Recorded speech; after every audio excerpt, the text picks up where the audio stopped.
I know you will. Big Daddy. Hi, everybody. We're back again.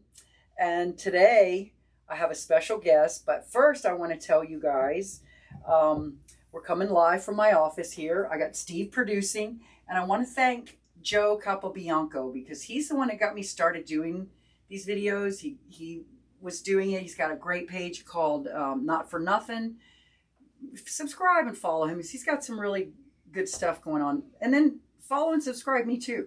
And also, I want to thank Nick Schwartz. He's got a great podcast, No Lies, Just Bullshit. And he's also doing some videos on here as well.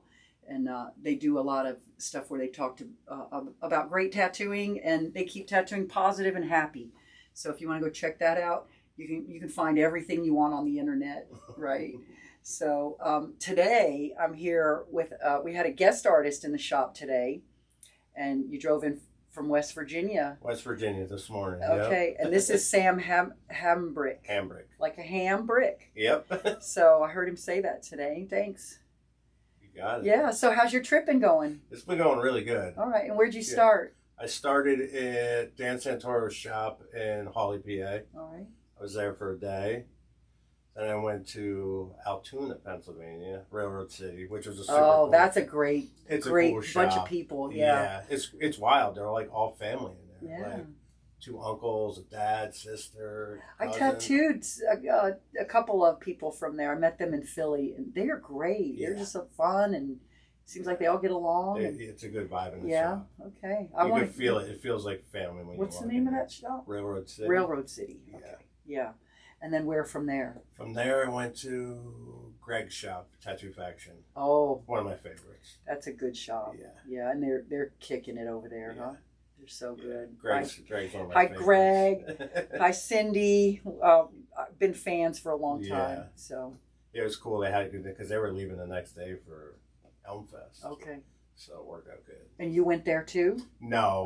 Okay. Last year I worked there, not this year. Okay. Yeah. Oh, yeah. You were telling us about last year. Yeah. It was pretty fun. It was good. Okay. All right. And then where'd you go after that? So you were in, that's Pennsylvania, 2 Pennsylvanias. Okay. And then Ohio. Over to Ohio. And then after Greg's shop, I went to, did I go to Red Rose first? No, I went to Jason Morgan's shop, One Shot Tattoo. Oh, okay. Yeah, okay. Which is cool. Yeah. And then after that, I went to Red Rose, Billy White's shop, which is cool. He just opened the shop this month. He had like a studio that I stayed in, like right in the shop. Oh, that's handy. Cool. Yeah. That's so nice. Yeah. And West Virginia? West Virginia, Wild Zero. Oh, My buddy Eric. Okay. Yeah. Wow, that's a lot of stops. Yeah, I think I got like 10 more left. Wow. And 1 or 2 days at each place? Most shops are 1 day. There's 2 days here and there. Like I'll be at Smith and Rogers. I'll be there for 2 days. Okay. So. And what's the name? You own your own shop. I do. It's Historic Custom Tattoo. Yeah. How long has that been there? Well, it's been a shop since '84. Oh, wow. But me and my best friend Petey took it over 9 years ago now. Wow, that's awesome. Yeah. And what town is that in? Watchung, New Jersey. Okay. Where's that? What's that near? It's like 35 minutes south, 40 minutes south of New York. Oh, wow. You're right there. Yeah. Okay. So it's not bad. So it's real New Jersey. It's real New Jersey. Okay. Well, it's like mountainy, woodsy New Jersey a little bit, I guess. So it's going good though. And how did you end up there? Well, I was working in New Jersey, and Petey came over to work with me at the shop for like 2 days. And I wasn't happy at that shop. The guy was drinking all the time. Like, I didn't drink anymore, so I was like, I'm over this shop. So he's like, oh, maybe we'll look for a shop. And I had to go to Virginia because my dad got in a motorcycle accident. When I'm in the hospital, Petey calls me. He's like, I got us a shop. And it was that shop since '84. We were going to go there when I got back to see if they would sell it to us. And it was already empty for 3 months. So it worked out perfect. So you got it. Yeah. Wow. No lease, no nothing. Like, he went there, told the landlord, he's like, I don't have a deposit to put down. He's like, well, renovate the shop. If it doesn't work out, you got a fully renovated shop. And it worked out. good. Isn't that nice when people take a chance on you, man? It's so awesome. Yeah. It's just great. And I think that's something good that people that are a little better off can do. Yeah. Like, help people out. Get somebody a little hand up sometime. Yeah. And he's the best. Like, the landlord's so awesome. So it's cool. And where did you learn to tattoo? How long have you been tattooing? I've been tattooing 26 years now. I learned under Steve Ferguson at the Ink Spot. Okay. Yeah. A lot of good people came through there. Like, yeah, that is an iconic shop. yeah. Yeah, Steve doesn't own it anymore. He has like a little private studio out of his house in Pennsylvania. And tell me about that. Did you apprentice there and stuff? I not at his house. I apprenticed at the shop. At the shop. And what was that like? It was pretty wild. You got some good apprentice stories for me? Yeah, well, I maybe lasted 3 weeks. Steve had 2 shops. The one in Greenbrook, which is right by my shop I own now, and then one in Elizabeth, which is kind of like in the ghetto, and that's the one we mainly worked at. So okay. it was you were tattooing some characters. Yeah. Yeah. I love ghetto tattooing, man. Yeah. Put me back there any day. I love it. I definitely learned how to do walk-ins there. Yeah, good. Good. Yeah. I had a shop in New Orleans. It was uptown, and at that time, it was the only shop up there, and it was a very urban crowd. It was wonderful. I loved it so much. I miss it. Yeah. I'd like to go back to something like that again, but I remember one of my first tattoos there was like, I did like a big G&A for like Gangster Army in this guy's arm. I didn't know what I was doing. Like, my apprenticeship wasn't great, and he came back and was totally keloided up. Oh. Did you blame him? Kind of, yeah. I'm like, what'd you do? You must have let your dog lick it or something. You had a reaction. Yeah. Oh, you knew not to grind it up anymore. Exactly. Right? What kind did you do? Like regular fun tattoos? We had all Jack Rudy flags hanging on the wall in Cherry Creek. Oh. The whole shop. Yeah.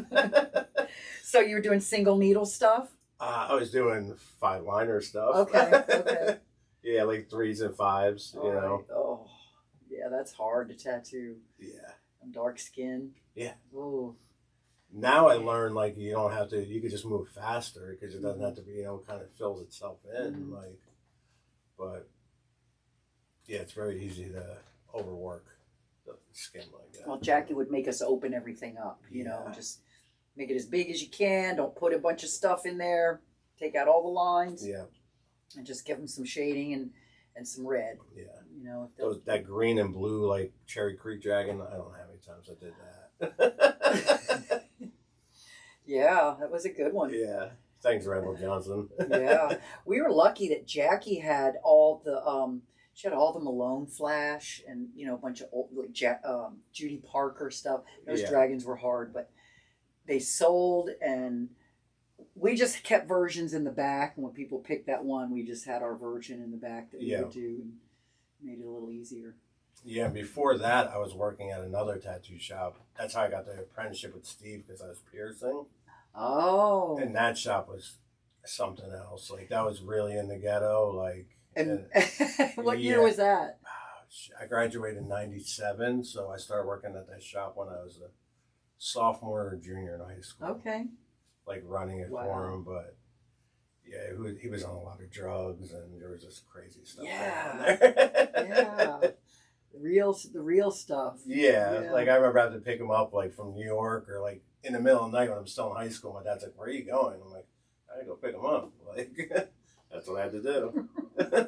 Wait, they're just like, "This is crazy." Yeah, well, my dad's covered in tattoos, so he kind of got it, but he just wanted to make sure I still graduated. Okay. Yeah. So. And what town did you grow up in? I grew up. I was raised from like to 6th grade in a town called Manville. And I moved to Middlesex for the rest of schooling and stuff. And you don't have a strong Jersey accent at all. No, I'm happy about that. Steve says people notice his Philly accent right away. Especially we're in Virginia now, so they really. Well, here, yeah, they call him out a lot. Yeah, I bet. You're not from Virginia. No. And now. Yep. Is now. Well, we're here, not from here. Yeah. Right. So where do you go next? Where do I go next? From here, I go to Danny Reed's shop tomorrow. Hot Stuff Tattoo. Awesome. And then I'm taking a stop off in Charleston, tattoo one of my friends. And then Myrtle Beach. My dad lives in Myrtle Beach. Oh, wow. That's So, cool. That's yeah. interesting. I tattoo a few friends that work at like a bike shop over there. Okay.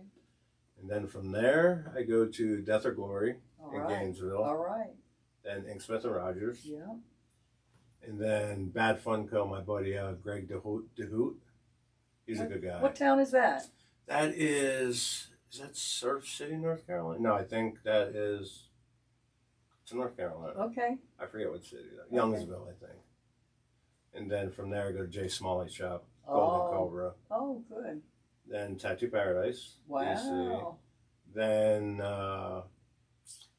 what is it, True Made, Terry Morgan's shop. All right. I had a chance to tattoo him. I was in Scranton this past year, so it was cool. That'll be my last stop.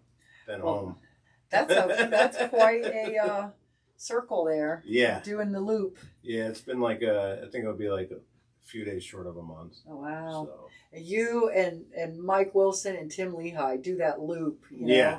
And Mike got me on that. It's a good one. Yeah. Yeah. Yeah. Mike's got the whole thing down. I know. He's scientific about He's the everything. best. He really is. Can we talk about Mike for a I would minute? love to. God, I want to get him over here too. Yeah. He you know, It's he's amazing. reluctant. It's amazing that he works at a shop. Like, it's been so inspiring. Yeah. And then Tim's been coming through, and Yeah. Chad Chesko. Like, it's all it pushes me to do a lot more. He is really inspiring. Just being around him and the way he shares things and talks. Yeah, he's so humble and very open about everything. He really is. Yeah. I think he's always been like that, you know. I remember traveling with him and we would sit in the back seat and, you know, we'd be drawing and laughing and just having a good time. Yeah. And, you know, he's just always down to be artistic. And, Oh, yeah. I travel on like a bunch, like do work conventions. Mhm. We share a room and stuff, and he'll come back after the convention, draw. I'll fall asleep, and I'll wake up, and he's still like he went to sleep at some point, but he's back up in the morning drawing, and then back down on the floor at 9 a.m. and that too. He's pretty fucking good work ethic. And if you want to be the best, you have to work like the best too. Yeah. You know, so mediocre people don't work very hard. Him and Greg are like very big influences on me. Oh, Greg Christian. Yeah. Let's talk about him. I got his sketchbook or his line drawing books. I love just the way he draws everything. I think so good. He's my favorite artist right now. Really? Yeah. I have a bunch of old paintings of his. Yeah. We did some trades back in the day. And he's incredible. I like that. Just those crazy. I've been collecting a bunch of paintings from him. Just those weird like shape ones and movement. Like I love it. And I can see the influence in the stuff you do. I try. It's pretty cool. I mean, it's not a, you know, you're not. It's not. just It's not a rip off. It's It's a nice influence. It's a good look. I think it's cool to see that aesthetic in tattooing. Yeah. You know, it's kind of modern tribally in a way because it's not really a picture of something. It just shapes. And I think a lot of people want something that's not a picture of something. Like geometric shapes and I love doing eagles and all that stuff, but it gets to a point where I'm just like, all right, I want to try something else. Well, you did a cool tattoo today. Well, two really, but that second one. That was a wild one. Big, It was nice big. one. Yeah. It was pretty awesome. Thanks. Yeah. Glad you showed thank up you today. guys. You helped us out. So tell me about your shop and what kind of work do you guys do there? And So basically, I love doing traditional stuff, and the guy Petey I own a shop with, he loves traditional stuff, but he puts his own spin on it. He's a wild man. And then we got Zach, who could do anything, but he does a lot of fine line black and gray stuff. He's like our go-to guy at the shop. Yeah, good. Yeah. Then we got TJ. We got 7 people working for us now. Okay, awesome. Yeah. It's a small shop. It's not big, but it's home. I love it. And is it a cross section of people in that area? Of your customers and stuff? Yeah, we tattoo a lot of the same customers. It's not a big walk-in shop. but it's a lot of repeat customers. Oh, good. That's Yeah. nice. Yeah, because when we first originally opened it, like me and Petey just had a thing where like we just want someone to tattoo, and we want our friends to be able to come and have somewhere to tattoo. You know, so we never kind of had hours or anything. Like we were just there, and we weren't there. We weren't there. You know, but now we have other people working, so we're trying to push walk-ins now and stuff like that. Good. So it's a learning curve. You know, people got to catch on. They will. Yeah. You guys doing good work. I think I tattooed a couple of those guys in Daytona. You did. Okay. I don't remember who. I'd have to look at the picture. I think you tattooed 4 of us. Wow. Yeah. Wow, I thought it was 3. Well, Daytona was fun, huh? I love Did you have a Daytona. good time that year? Yeah. It was 22. Yep. Yeah, it was great. It was right after they let people come back out after COVID, Yeah. and people were wilding out. I that think year. I saw David Woo. Alco. Oh, cool. Yeah. Yeah.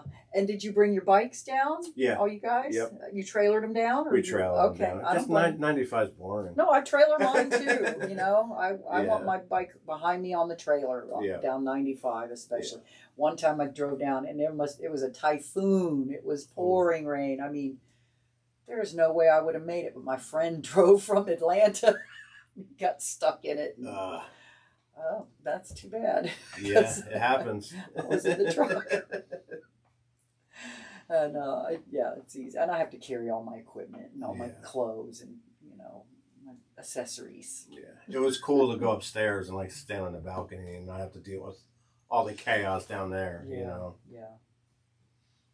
Yeah, that's a cool shop in Daytona I worked in too. So what kind of stuff do you guys get into when you're there? In Daytona? Yeah. A lot of the bike shows, there's not really much riding to do. You could do like the loop. Mm-hmm. How many times can you do that, Mm-hmm. So that year we rode out and we went on like a airboat ride and stuff like fun. that. So good. But yeah, I stay outside Daytona. I usually stay in like what is it called? I'm not gonna be able to remember. But it's like a half hour outside Daytona. Is it north or south? It's something Coral, I think. That I don't could know. be anything. Yeah. But it's nice. It's like a little resort. They have a huge pool and stuff. And Oh, good. I don't drink or anything, so at nighttime, like, I could deal with it so much, and I'm like, all right, I want to get out of here. Well, for me, by 9 o'clock, I'm ready to get off Main Street, get away from all those fucking people and the noise. Yeah. I'm ready to ride, See the clown guy riding his bike down the street? Did you ever see that guy? I don't think so. Oh, yeah, it's like a big bagger, and it's all like clowns painted on it. No, I remember that. He's dressed like a clown, just like bumping music. Well, it is a great place for show-offs. Yeah. That's for sure. And people are crazy down there on Main Street. Tattooing down there is. Oh, you should go. Have you tattooed in Daytona? No, I want to. You should. I was gonna do it. I was gonna try to work at that shop. Yeah, call Bobby. He's Yeah. good. He's a good guy at Victory Tattoo, man. Yeah, Mike said he know him. He said he, Yeah, he's a good guy, and the shop is busy, and they got it together. They know they're in the right spot and everything. Yeah, that year too, I think the guy in the road glide tried to go over the drawbridge. Oh, I remember and he that. stopped and he was just hanging. I He had his remember trailer. that. Yeah, the trailer kind of stopped him. Did he flew off it though? Went in the water? Did he? I don't know. I just saw pictures of him like hanging. Oh, I read it in the paper the next day and I was cracking up. Yeah. Like, oh my gosh. I've known cars have tried to go over that Main Street bridge. I grew up in Daytona, so I've seen a lot of shit there. It's pretty fun. What kind of bikes did you guys ride? What did you bring down? What did I bring down? I brought down my road glide that year. Oh, okay. Yeah. Comfort. Yeah. Yeah. I have a Dyna too, but that road glide I love it. Okay. Yeah. I don't ride much anymore. I used to a lot. Yeah. Growing up in Daytona, especially around it everywhere. So it used to be fun, but I'm getting older. It's harder, Gotta get a comfy bike now. Well, you know what? I got a Honda 125 Monkey. I don't even know what that is. It's a little tiny. It looks like a little trail bike from the 70s. That's pretty cool. It's small. And it's got a seat that's pretty comfortable, and it goes about 60 miles an hour, and It's cool. It's got a beautiful little paint job on Yeah. it, and that's easy for me to ride. And I I really bet. have a lot of fun on that little Honda. Like It's like those little Groms that everybody rides now. it's the cousin to the Grom. It's Yeah. like right next to it. So, you know, I got a Panhead and a Triumph and a Softail, and that Honda gives me more smiles. You know. And I've You got can have fun on it. I know, and Yeah. you don't have to have the biker face when you're riding. Yeah. You know? Don't look at me, you know. And people will. I ride with Steve on his chopper. The chopper is magnificent. It's a show bike, Yeah. and I'll ride the monkey kind of. I don't want to get too close to him. I don't want to embarrass him. But at the lights, people are like, "Where'd you get that?" And I'm looking, and he's talking to the monkey, not me. You know, or not Steve. I mean. And it's surprising. That's wild. People just like something they don't see all the time. I For guess. sure. But it's pretty funny. And do you ride a lot at home?